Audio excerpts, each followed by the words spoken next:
مجھے کہتے کہ بتاؤ غلطی کیا ہے تو میں بتاتا، اور میں نے بارہا اپنے آپ کو پیش کیا۔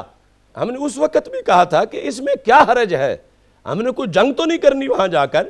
ہم نے صرف دلیل پیش کرنی ہے۔ وہ توڑے ہماری دلیل کو کہ تم نے یہ جو کہا یہ غلط ہے، یہ اس آیت کے خلاف ہے، اس حدیث کے خلاف ہے، فقہ کے قانون کے خلاف ہے، اس آئین کے خلاف ہے۔ اور اپیل گزار کو عوامی اجتماع تک کون لایا اور کیسے لایا؟ شکر ہے یہ نہیں پوچھا کہ وہ کھا کے کیا آئی تھی، اور پھر جانے کے بعد اس نے کس طرف دیکھا، دائیں طرف دیکھا تھا یا بائیں طرف دیکھا تھا۔ اب یہ شک پیش کر کے اسی فیصلے کے اندر آگے جا کے اس کا وہ اقرار کر رہے ہیں۔ ان لوگوں کے پاس اتنا بڑا فیصلہ ناموس رسالت کا کرنے بیٹھے ہیں، اور جس بیس پہ کر رہے ہیں اس پر لکھیں آیت۔ جو آیات لکھی وہ تو فیصلے کا حجم بڑھانے کے لیے لکھی، جو احادیث لکھی وہ تو ریلیونٹ ہی نہیں تھی اس سے۔ تو میرا یہ دعویٰ ہے کہ جو تضاد انہوں نے گواہوں کے بیان میں بیان کیا، اس سے بڑا تضاد خود ان کے فیصلے میں ہے۔ دلیل کے بغیر ایک عدالت کے فیصلے کو مسترد کر دیا گیا،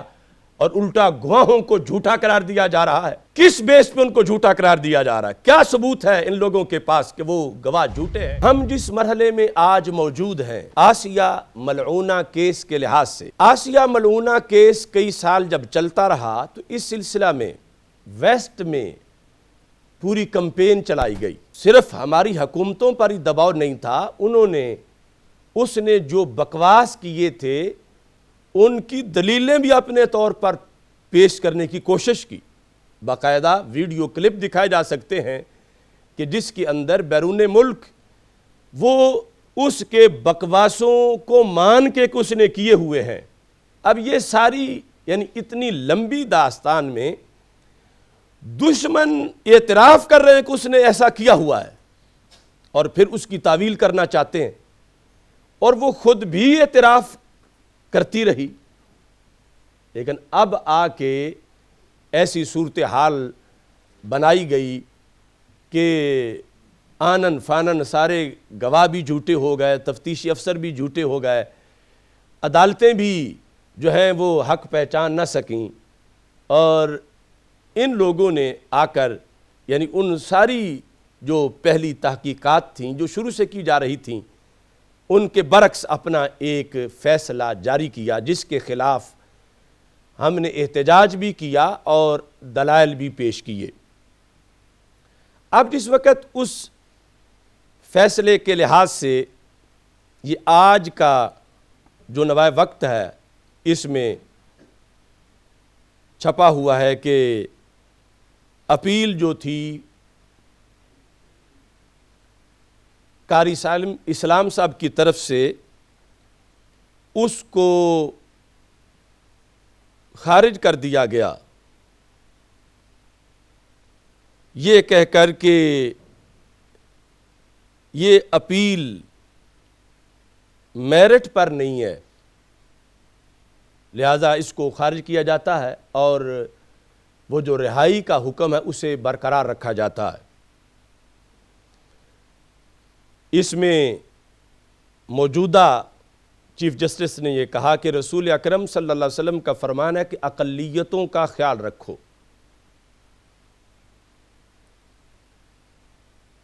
تو اقلیتوں کا جو خیال رکھنے کا ہمیں حکم دیا گیا، رسول اکرم صلی اللہ علیہ وسلم کی درجنوں احادیث اس کی وضاحت کے لیے موجود ہیں کہ خیال رکھنے کا کیا مطلب ہے۔ خیال رکھنے کا یہ مطلب نہیں کہ وہ توہین کریں تو پھر بھی خیال رکھو، ان کو چھوڑ دو، یا ان کا جرم بن رہا ہو تو ان کو چھوٹ دے دو۔ خیال رکھنے کا ذکر جو رسول اللہ صلی اللہ علیہ وسلم نے فرمایا تو ساتھ قرآن میں یہ حکم ہے وَهُمْ صَاغِرُونَ، کہ یہ جو اقلیات ہیں انہیں احساس دلایا جائے ذلت کا، کہ یہ ذلیل ہیں، عزت تب ملے گی جب اسلام قبول کریں گے۔ اب ہم صاغرون قرآن میں ہے، اور اس کا کسی ڈکشنری سے یہ معنی دیکھ لیں، اور پھر یہ بتائیں کہ کیا آج ان کے ساتھ یہ رویہ جائز رکھا گیا ہے یا الٹا ان کے مقابلے میں معاذاللہ مسلمانوں کو ساغرون بنایا گیا ہے؟ تو قرآن تو بدل نہیں سکتا، قرآن میں ہے ان کے لیے ہم ساغرون، ہم ساغرون، اور اس کی وضاحت پوچھنی ہے تو حضرت عبداللہ بن مسعود رضی اللہ تعالیٰ عنہ جیسے صحابہ سے تفسیر معصور موجود ہے کہ وہ جزیہ دینے آئے جو انہوں نے کبھی دیے ہی نہیں۔ جزیہ دینے آئے تو صرف نہیں کہ پیسے دیں اکڑ کے اور چلے جائیں، نہیں، پیسے اس طرح دیں کہ مسلم حکمران یا جزیہ وصول کرنے والا ان کی گردن پہ اپنی تلوار رکھے، وہ تخت پہ بیٹھے اور وہ نیچے بیٹھیں ٹخنوں کے بل، گھٹنوں کے بل بیٹھ کے اس طرح ان کو جزیہ پیش کرے اور وہ سر پہ تلوار رکھیں، انہیں پیسے دیتے وقت بھی اپنی ذلت محسوس ہو۔ یہ ہے وہ ہم ساغرون قرآن کا۔ تو ہم ساغرون قرآن کا جو تقاضا ہے وہ تو تب بھی ہے کہ جب انہوں نے کوئی جرم نہ کیا ہو، اور جرم ہو تو انہیں رسالت جیسا، اور پھر ان کے ادب، احترام اور عزت اور ان کے لیے اکرام کی دلیلوں کو سرکار کی طرف منسوب کرنا کہ سرکار یہ چاہتے ہیں، ہرگز یہ درست نہیں۔ قرآن جو کہہ رہا ہے، سرکار کی درجنوں حدیثیں اس پر موجود ہیں، صحابہ نے یہ کہا کہ ہمیں ذمیوں پر ظلم کرنے سے منع کیا گیا ہے، انہیں ذلیل کرنے سے منع نہیں کیا گیا، کیونکہ عزت جو ہے وہ اسلام میں ملے گی۔ تو یہ ہمارا پورا دین ہے، تو اس دین کو تو ہم آج کسی غیر ملکی قوت کے تیور بدلنے سے نہیں بدل سکتے، اور اسی پر ہی انشاءاللہ قائم رہیں گے۔ اور ساتھ وہ جو مدعی تھا اس سے یہ کہا جا رہا تھا، لکھا ہے کہ چیف جسٹس آصف سعید کھوسا نے کہا بتائیں فیصلے میں کیا غلطی ہے، تو کاش یہ مجھ سے سوال کریں، آپ بتائیں فیصلے میں کیا غلطی ہے، جس پر ہم نے مطالبہ کیا، ہم سے عہد کیا گیا، پھر ہم نے جب یہ ڈیٹ فکس ہوئی تو پھر پریس میں دیا، اخبارات میں چھپا، ویسے ہم نے مطالبہ کیا، اور اس کے باوجود دلائل دینے کے لیے نہیں بلایا گیا، تو ہم سے پوچھیں کہ کیا غلطی ہے فیصلے میں، جو پہلے ہم نے 20 غلطیاں بیان کی تھیں، اب 40 سے کم نہیں بیان کریں گے۔ دونوں مجموعی جو بیان ہیں، جس میں پہلے چیف جسٹس کا فیصلہ اور اب والے کا ساتھ تائیدی بیان جو ہے، تو شک و شبہ کر رہے ہیں، انہیں یہ نہیں پتا کہ خلیفہ اول سیدنا صدیق اکبر رضی اللہ تعالی عنہ کا یہ حکم ہے، لأن حد الانبیاء لیس یشبہ الحدود، کہ نبیوں کی جو عزت و احترام کے لحاظ سے حدیں ہیں یہ عام لوگوں کے کیسز سے نہیں ملتی کہ فلاں بنام فلاں کا ایک کیس ہے اس میں یہ لکھا ہوا ہے، تو یہاں ذات رسول علیہ السلام کا مسئلہ ہے، تو اس پر دلائل قرآن و سنت سے چاہیے، کیونکہ ایک مسلم ملک میں فیصلہ ہو رہا ہے، مسلمانوں کے نبی کی ذات کا فیصلہ ہے، تو یہاں فلاں بنام فلاں نہیں چلتا، یہاں قرآن ہے، یہاں سنت ہے، اور جو مقامات ہیں تشنہ دلیل وہاں دلیل دی جائے، جبکہ وہاں کوئی دلیل موجود نہیں ہے، نہ قرآن سے نہ سنت سے، اور صرف فلاں بنام فلاں سے دلیل کے تقاضے پورے نہیں ہوتے ذات رسول صلی اللہ علیہ وسلم کے مسئلہ کے لحاظ سے۔ یہ میرے پاس فیصلہ موجود ہے، اس میں جو سارا زور انہوں نے لگایا ہے کہ گواہوں کے بیان میں تضاد آ گیا ہے، گواہوں کے بیان میں، تو جب تضاد کی جو شک انہوں نے صورت بیان کی ہے تضاد کی، وہ صورت جو ہے وہ تضاد کی بیان کرتے کرتے جو شکیں انہوں نے بیان کی کہ عوامی اجتماع کہاں منعقد ہوا، اس کے گھر سے کتنا دور تھا، بندے کتنے تھے، ٹائم کیا تھا، اس طرح کی معمولی چیزیں، ان سے اسے شک دے کر چھوڑا گیا۔ تو میرا یہ دعویٰ ہے کہ جو تضاد انہوں نے گواہوں کے بیان میں بیان کیا، اس سے بڑا تضاد خود ان کے فیصلے میں ہے۔ تو اگر شک کی بنیاد پر تضاد کی وجہ سے گواہوں کے بیان متروک ہوئے، تو تضاد کی وجہ سے پھر جسٹس کا فیصلہ کیوں نہیں متروک ہوتا؟ ایسے ہی جس وقت ادھر یہ ہے کہ شریعت میں اقرار معتبر ہے اور ضروری نہیں کہ وہ عدالت کے اندر ہو، اقرار جس وقت مجمع عام کے سامنے ہے اور کسی نے جبر کیا ہی نہیں، نہ اس نے اپنے بیان میں اس کے ذکر کیا کہ مجھے تو مارا جا رہا تھا اور مجھ سے اقرار کروایا گیا، تو اس پر کیا دلیل ہے شریعت سے جو انہوں نے پہلے جو کورٹ کا فیصلہ تھا اس کو مسترد کیا؟ جس دلیل کی بنیاد پر، جس وجہ سے مسترد کیا، اس وجہ پر دلیل پیش کریں، اور اس وجہ پر کوئی دلیل پیش نہیں کر سکے۔ اس فیصلے میں یہ تھا کہ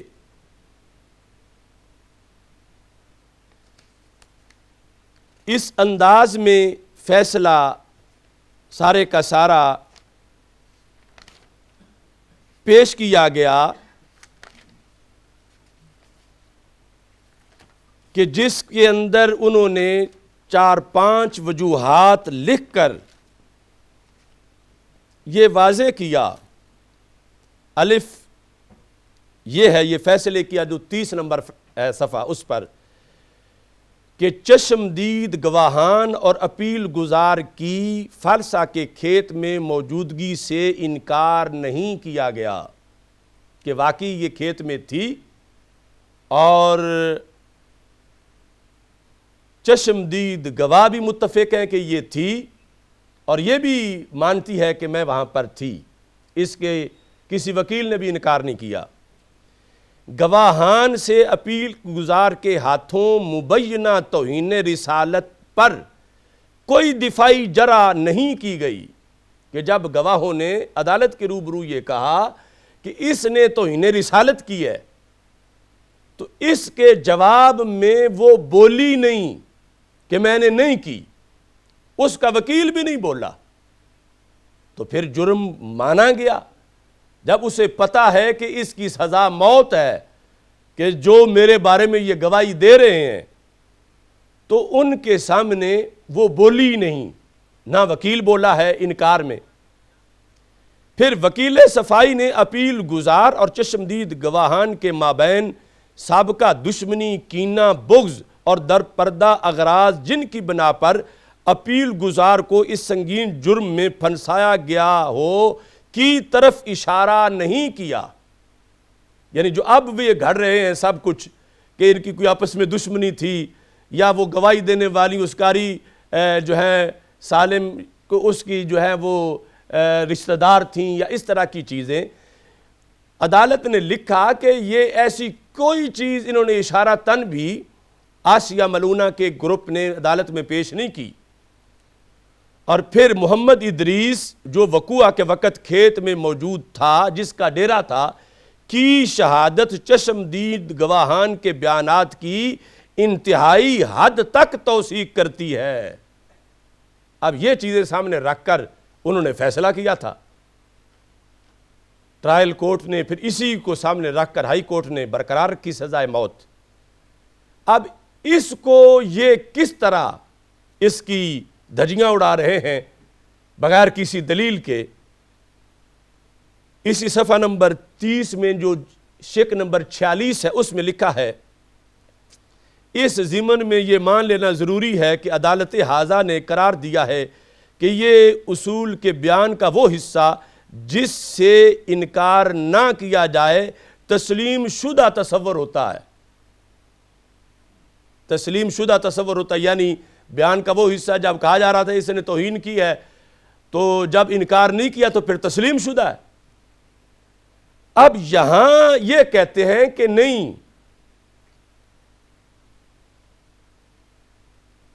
اس قانون کا اطلاق اس کیس میں نہیں ہوتا کہ خاموشی سے بیان کا وہ حصہ تسلیم شدہ شمار ہو. یہاں نہیں ہوگا. کس بیس پہ نہیں ہوگا؟ کس آیت کی وجہ سے نہیں ہوگا؟ کس حدیث کی وجہ سے نہیں ہوگا؟ کس فقہی ضابطے کی وجہ سے نہیں ہوگا؟ یہ مقام ہے کہ جہاں دلیل دی جائے اور جہاں جو ہے قرآن و سنت اور فقہ اسلامی سے کوئی دلیل نہیں،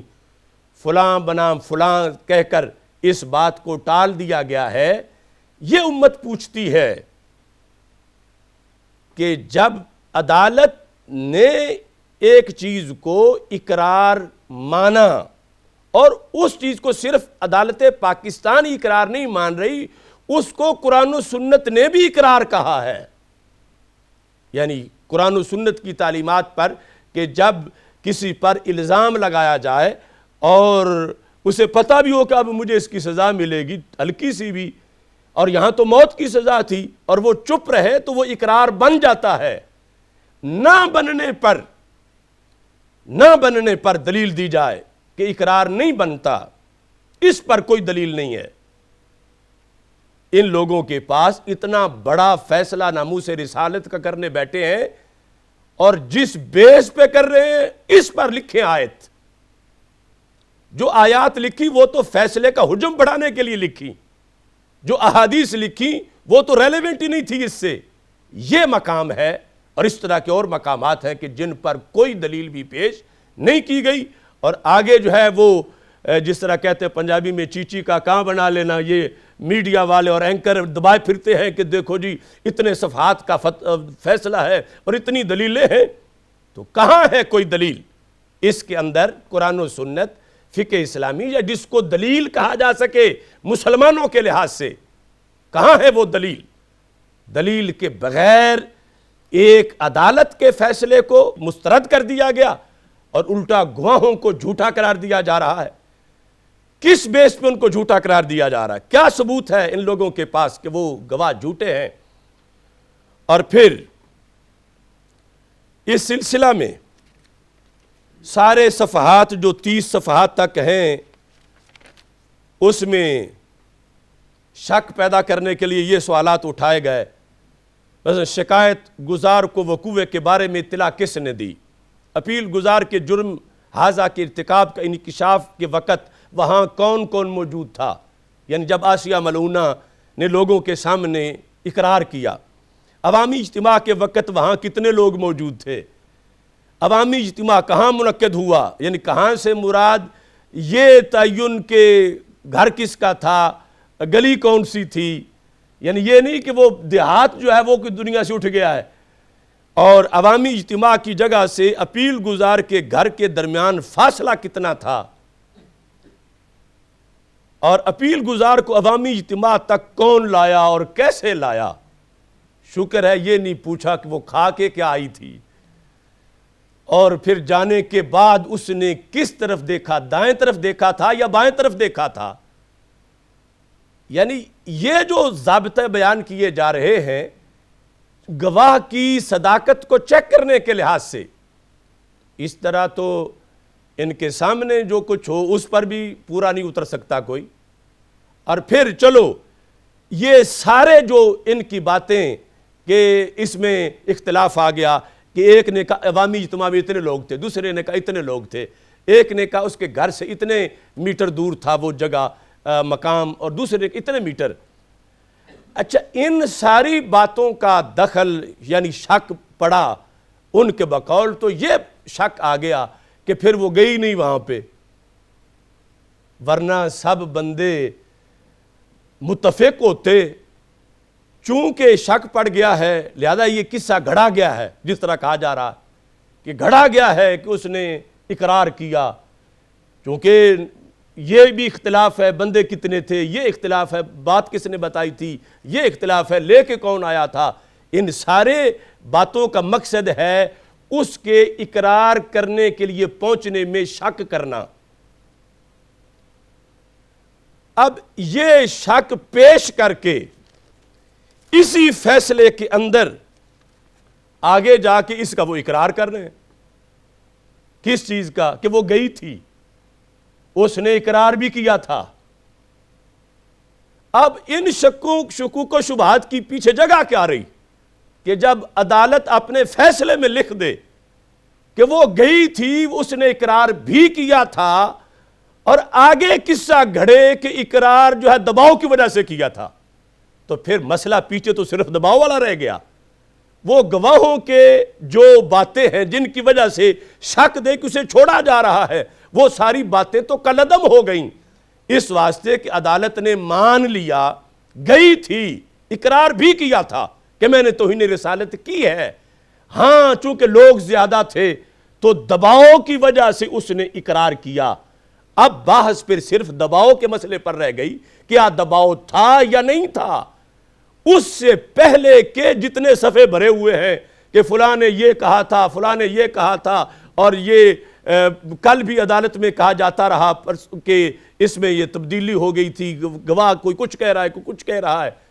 تو گواہوں کی بات میں گواہی کے میٹر کے لحاظ سے کوئی تضاد نہیں ہے۔ یہ جو سچویشن کے لحاظ سے تضاد ہے، اس سے کہیں بڑا تضاد خود فیصلہ لکھنے والوں کے فیصلے میں ہے۔